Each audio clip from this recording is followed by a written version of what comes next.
Welcome to the New Abbey YouTube channel. We are a Jesus community telling the biggest story of God in Los Angeles, and we're excited that you're joining the conversation with us today. Enjoy. We got a question for you all to get started with today. Again, we believe in conversation here, so find 4 or 5 people around you if you feel safe. If not, this is a wonderful opportunity for you to just deal with it and have a conversation. And so online, also, we're going to kick you on some groups. Who do you follow and why? Open-ended question. That could be social media. That could be life. It's on you. Enjoy.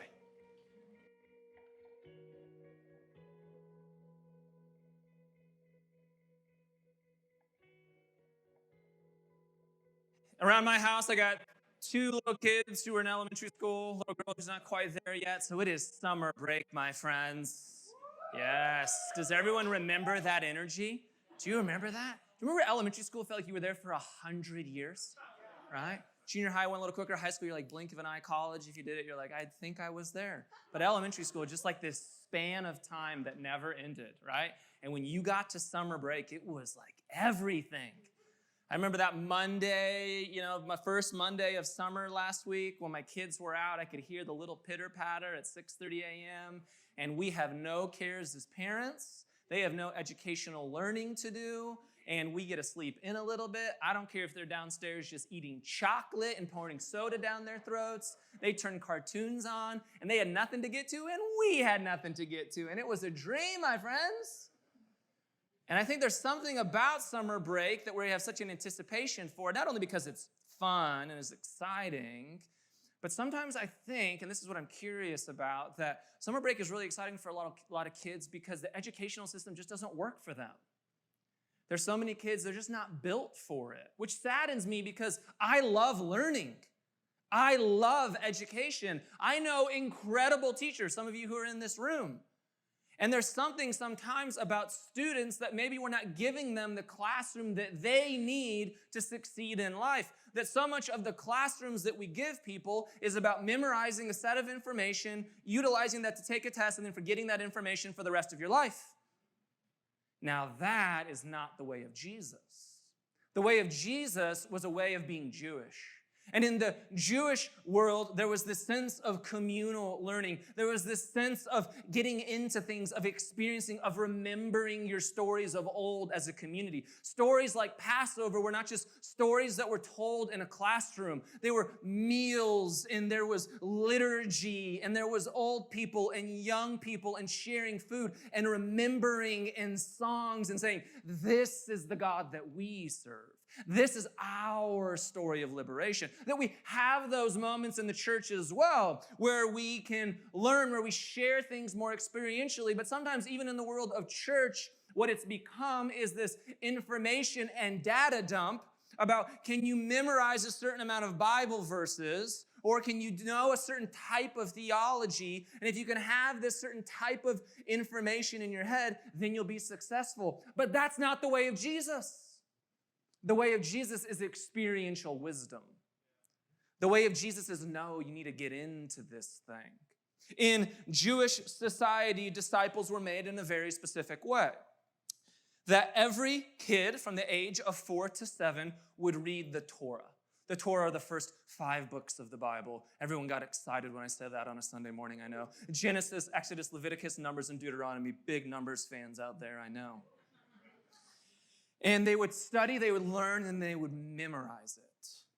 And it was this educational learning that would take place where everybody had this kind of same data points to operate off of.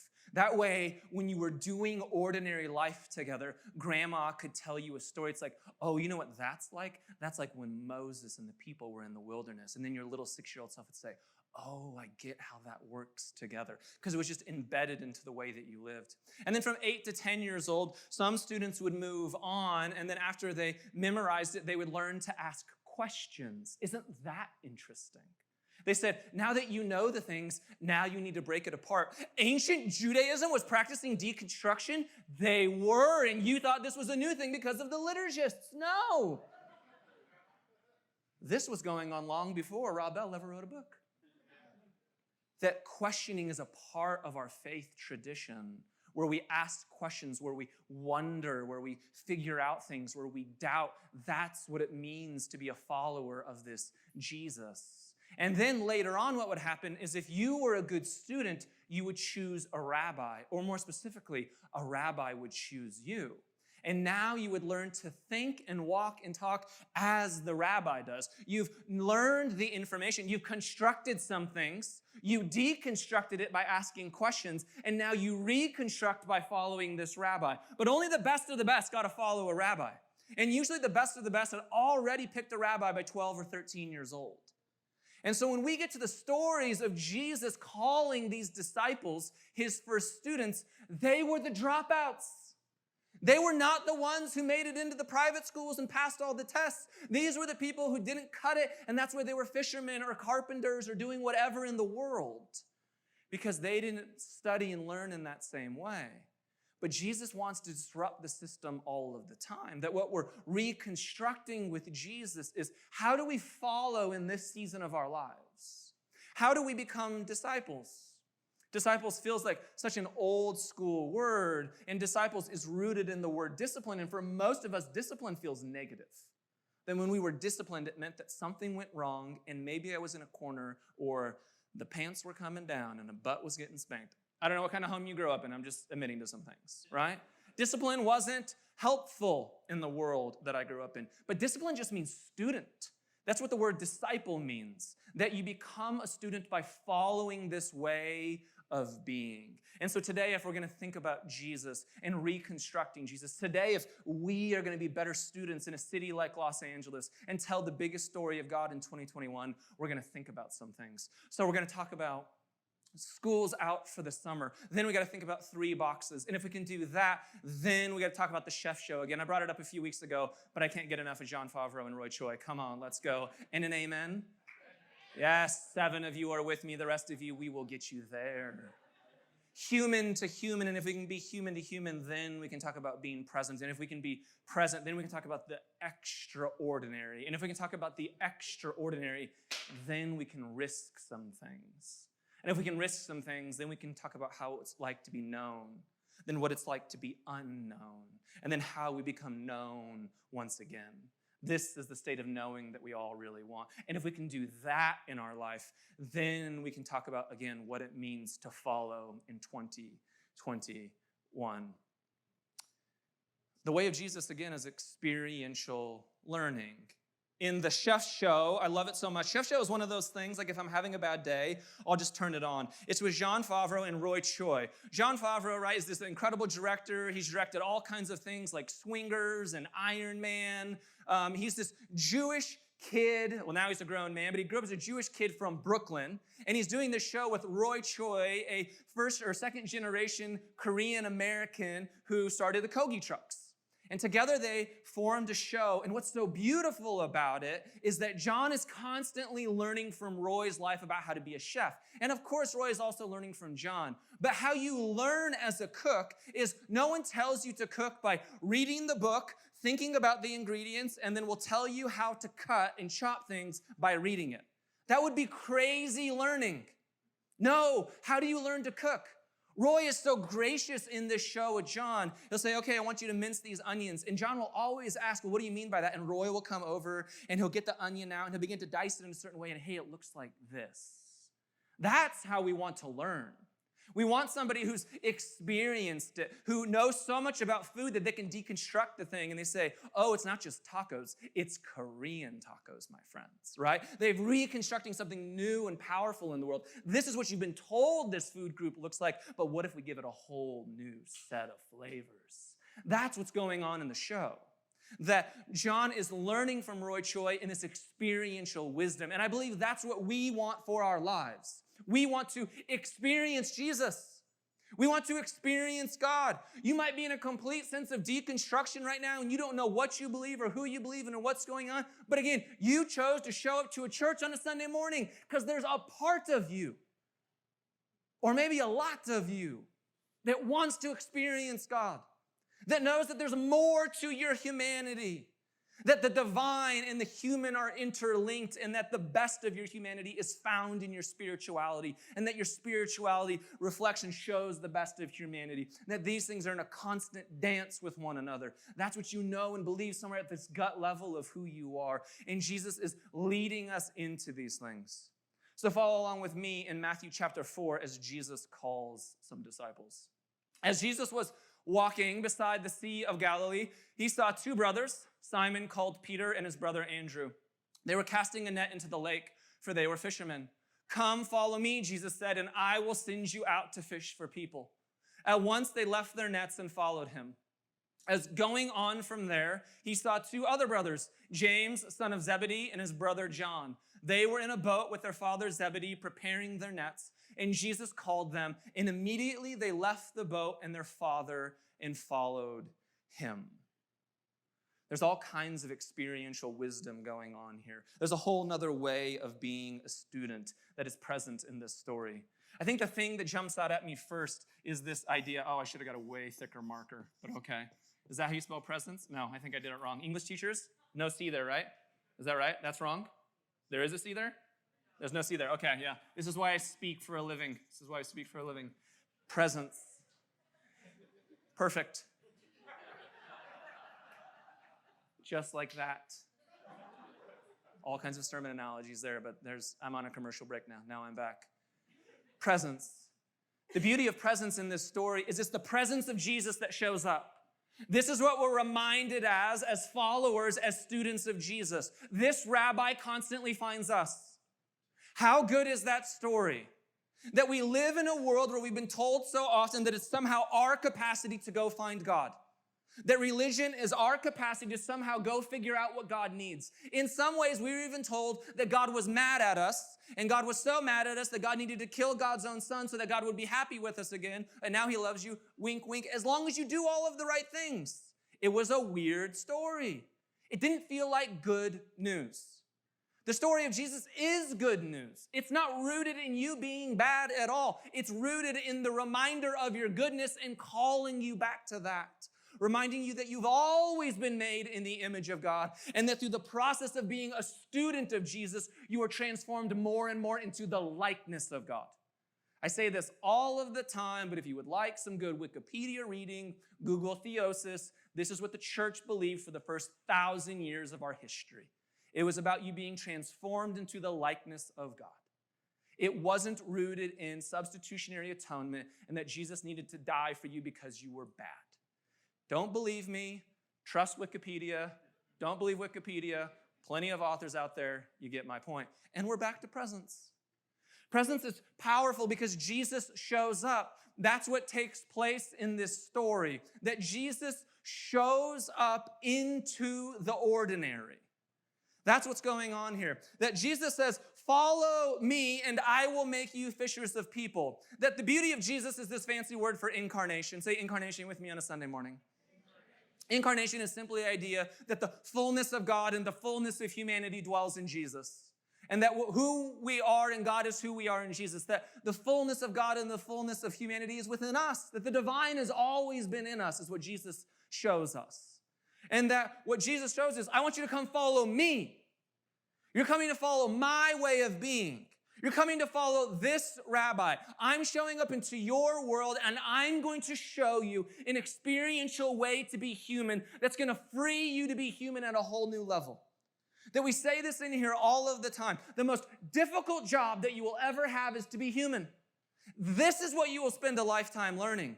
You may be a coach, you may be an accountant, you may be a chef, you may be a mom or a dad or a this or a that, but at the end of the day, it is your journey of humanity that is informing all of these other things. There's a richness and a depth to your experience that the world needs. And the richness and depth of your life adds to the richness and to the depth of the entire human experience. And so Jesus is saying, come follow that. Come follow this one. Jesus calls himself, more often than not, the Son of Man. Jesus generally doesn't call himself the Son of God. We tend to call him that, or other people call Jesus that. The Son of Man just simply means this, the human one. Jesus says, come follow the human one. Let me show you how being human can actually be. And then he says this, and then I'm going to go allow you to go catch some people, which is a way of saying this. Now you're going to go see their humanity. The more that you follow me, the more that you follow the human one, the more that it exposes you to the humanity of everybody else. Jesus didn't come and say, the more that you follow me, you will memorize Bible verses. The more that you follow me, you will memorize more worship songs. Those things are not bad. I am not mocking those things. I am saying we have limited what it means to follow Jesus. Jesus is saying, no, your humanity, all of it is on the table in following me. That's what I want. And the more that you begin to love all of your humanity, the more that you begin to celebrate and cherish and heal all of your humanity, then guess what you do? You begin to celebrate everyone else's humanity as well.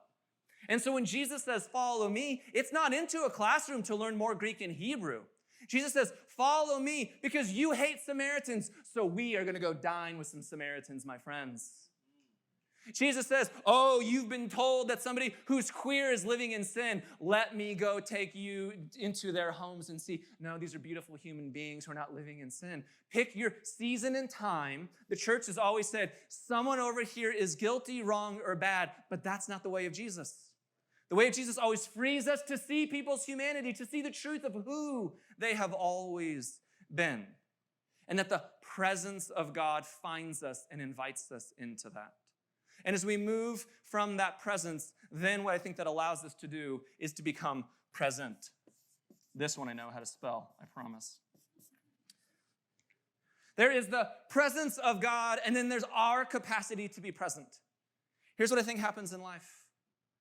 When we don't follow the human one, when we're so entrapped by our own insecurities and our own egos, and because we're hurt, we begin to hurt other people, it's difficult for us to see other human beings as they are.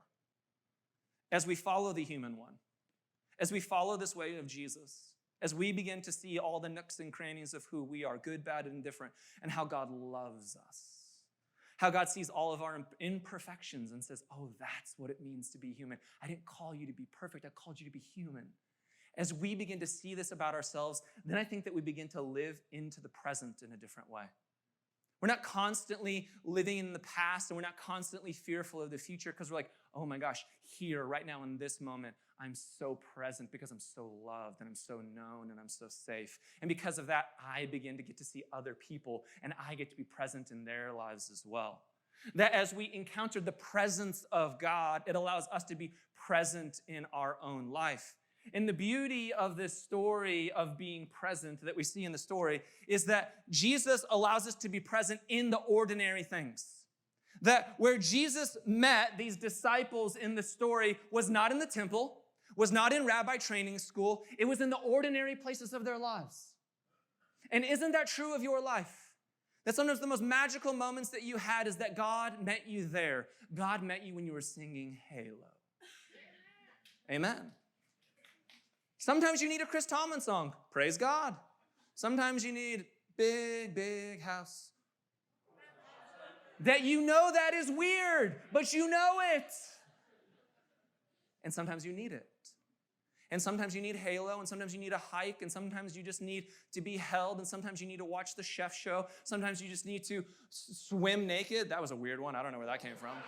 Just Freudian. I don't know. Just was there. As apparently, I'm not living into my true self yet, people, but I'll Instagram about it. You're welcome. And that allows us to be present in a different way. And then what happens is, as we begin to experience the presence of God, then we begin to be present in our own worlds, and we begin to see the ordinary and how beautiful that it is. That the ordinary is, in fact, extraordinary. That the ordinary is always extraordinary. And then we get to live on the other side of it over here. That for so many of us in our spiritual journeys, sometimes in our sexual journeys, we think that we need to do like some extra like crazy things, and this is how it's going to happen, right? This is where the magic's going to be. If I can just go and get a third day concert for 2 hours, like I'm going to get so high on Jesus. I remember those days. Or you need something in relationships because the ordinary is not working for you. If I can just have relationships like this and we're on The Bachelor flying in a helicopter and eating dinners on mountains, how many of those people are still together? Do you know that in relationships that couples tend to say that their best sexual years is in their third and fourth decade? Oh, isn't that interesting? Why? Because they found commitment at this point. They found that, oh, life is about going to Trader Joe's. Sexy is about when we make eggs in the morning. Come on, baby. Right? Yeah. It's not about how nice those abs are. No one has abs left at that point. And it's a gift. There's just intimacy. You're like, oh, I will. I won't. There's intimacy. There's safety. There's trust. That we learn that, oh, the magic was always in the ordinary. And that as we encounter the presence of Jesus, as Jesus leads us into our humanity, as we become more present, then we learn that the ordinary is where the magic was the entire time. That Jesus found them just doing their lives. And in the present of doing their lives is where Jesus allowed them to see what God might have for them in their lives. Where might God be showing up in the ordinary parts of your life right now? Where might magic be happening right in front of you? Where are you longing for the extraordinary, but it's already there because it's the ordinary that's just right in front of your eyes? You just don't have eyes to see it yet. Where might God already be showing up? Where might God's presence have already infiltrated your life? That God is not coming and going, but God is always there. It's just about us seeing and us hearing what God's doing. How might that change the way that we follow God if we begin to see that it's not here or there, that it's everywhere and always, that God is always with us in our journeys in life?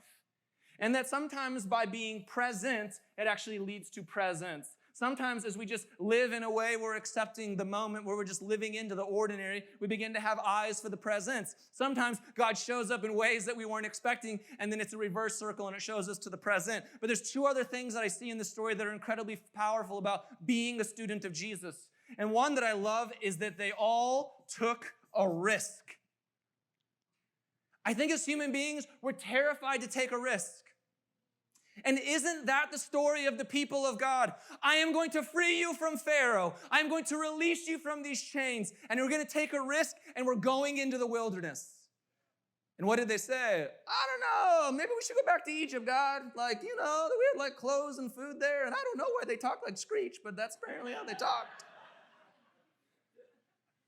And you get worried because so much of risk is about the unknown. But it says immediately they got up and they went. They experienced the presence of God in the present moments of their life, and they were able to risk something big. They were able to step into the unknown. Human beings are terrified of the unknown. We are. Every single human being. It's why people will stay in abusive relationships sometimes. It's why people will stay in bad jobs. It's why people will stay in systems.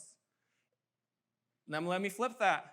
It's also why systems keep people there. It's also why abusers keep people there. It's also why bad jobs keep people there, because they know that people are terrified of the unknown. And God constantly wants to come in and free us, to liberate us. And part of the risk of it is stepping out into the unknown. And the unknown, guess what it may be filled with? Wilderness. It may be filled with you meeting people that you once thought were evil, and now you'll realize that they're beautiful and good. That we all have Samaritans in our lives. We're all biased. Some of you are like, no, I'm so woke. You're biased too. We've all got our things, and God is constantly saying, what if you risk to see this human being as a human being? What if you risk and you came out? How many of that is your stories? But this is what I'm known as. How many of you would risk in your passions? You live in Los Angeles. So many of you are in this room and you moved to this city because this city is the land of magic. Man, and I came here, and this is what I'm known as, and this is who I'm about, and if I step over here, I don't know who I'm going to be anymore. How many of you want to leave that job right now? How many of you that relationship isn't for you? How many of you that the risk has been knocking at your door, but you are so uncertain? Risk is another way of saying faith. Faith is not certitude. It's stepping into the unknown. They had no idea all that was ahead in following Jesus, but they went and they followed. They experienced the presence of something bigger in the present moment of their ordinary, and then they risked into something larger as students of God. Then my challenge for all of us, including my own life, is where might God be asking us to risk right now? That we just celebrated yesterday, right? Loving Day.